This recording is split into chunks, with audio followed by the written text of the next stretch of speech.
ako, nakatulong talaga yung school, sir. Kasi, ang school kasi lagi nagpo-post ng mga job postings, may school fair, ganyan-ganyan. Tapos nakita ko, ay, sabi hiring sila sa ganito. Pinuntahan ko lang, nag-walk-in ako, and then, right away, tinanggap ako.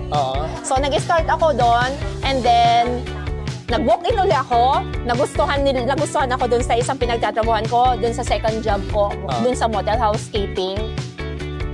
Tapos siya, nag-recommend na siya ng nag-recommend. Hanggang sa lumawak, yes sir, ano talaga. Kaya sabi ko, ay, ang cert ako. So, hindi talaga ako nahirapan sa work. Hanggang sa naging 5 na siya, kaya minsan yung mga ano ko, grabe ka naman, para magbigay ka naman ng trabaho. Sabi ko, kung pwede lang, mag-recommend ako. Kaso minsan, yun nga kaya nga sinasabi ko sa'yo, gandahan mo, pagbutihan mo. Yung, kasi yung 3 seconds na makausap ka ng employer na ano, ang laki na ng ano, syempre pag ano mo, ngitian mo na agad yan.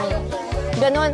So, yung 3 seconds lang na makita ka na, nakapag-ano ka na ng impression sa kanila. So, hindi talaga ako nahirapan.